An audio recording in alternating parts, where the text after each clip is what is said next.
आजपर्यंत कधी तुझ्या मेंटल पीसच्या विरोधात जाऊन तू काम केलंस की हो मेंटल हो हो.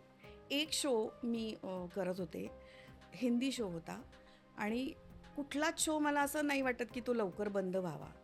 कारण प्रोड्युसरचे पैसे लागलेले असतात आणि सगळ्या युनिट्स 100 लोकांचं युनिट असतं, सगळ्यांचंच आहे. पण त्या शोबद्दल मी बंद व्हावा असं नाही कधी म्हणलं, पण मला असं वाटायचं की माझं कॅरेक्टर मारून टाका तुम्ही.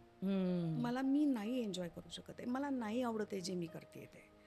I am not happy. आणि मी कायम हे पाळत आले की जिथे मी 100% हॅपी नाही आहे ना, ते मी कामं कधी ॲक्सेप्ट पण नाही केली. पण इथे समहाऊ माझं गणित चुकलं या शोच्या बाबतीत. मला जे सांगितलं गेलं ते वेगळं होतं. गेल्यानंतर मला सीन्स जे यायला लागले ते लक्षात आलं की आय एम डुईंग नथिंग. 10-10 पानाचे सीन्स आहेत आणि त्याच्यात मी 4 वाक्य बोलते.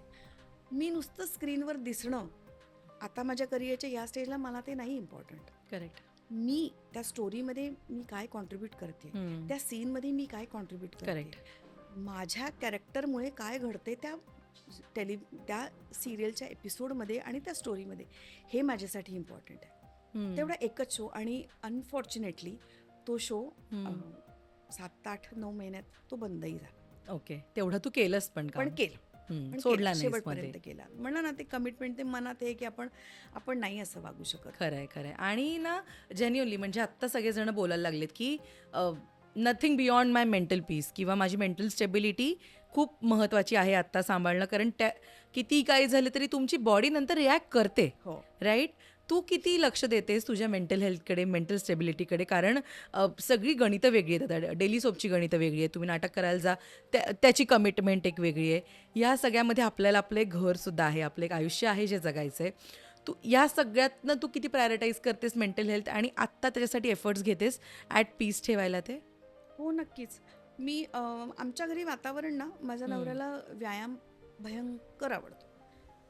जिम फ्रीक आहे म्हणजे तो. म्हणजे इतका तो जिममध्ये रमू शकतो की चला आता उद्या या असं म्हणल्यानंतर तो बाहेर पडेल. अरे इतके बापरे. तास तो रमू शकतो. त्याला जिमला नाही जायला जमलं तर तो घरी व्यायाम करतो. माझ्याकडे सगळी वेट्स आणि सगळं आहे, हां. तो करतो. त्यामुळे त्याचं बघून बघून ना मला पण मलाही सतत हे करतो, व्यायाम करा आता, व्यायामाला लागा.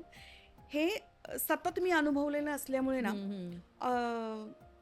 मी घरी योगा करणं किंवा मी व्यायाम करणं, आणि मला असं वाटतं की ह्या दोन्ही गोष्टींमुळे तुमचे मेंटल हेल्थ सुधारते. ऑफकोर्स 100%. या.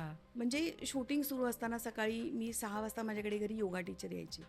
6 ते 7 योगा करून मी आवरून 8ला बाहेर पडून सेटवर मी शार्प 9 वाजता पोचायचे मॅडमच्या सेटवर. 9:35ला मी रेडी होऊन उभी असायचे. लोकेशनवर. हां. आणि व्यायाम, मला असं वाटतं की व्यायामाशिवाय दुसरं काही नाही पर्याय तुमची मेंटल हेल्थ सुधारायला. आणि मग तुमच्या आवडीनिवडी तुम्ही जपू शकता. नाटक बघणं, सिनेमा बघणं, ॲज अ फॅमिली आपण एकत्र वेळ घालवणं, बरोबर. ह्या सगळ्या गोष्टी तुमची मेंटल हेल्थ सुधारतात. जो मी अनुभव घेते आणि मी ते कायम पाळते. म्हणजे आता IPLच्या मॅचेस सुरू आहेत.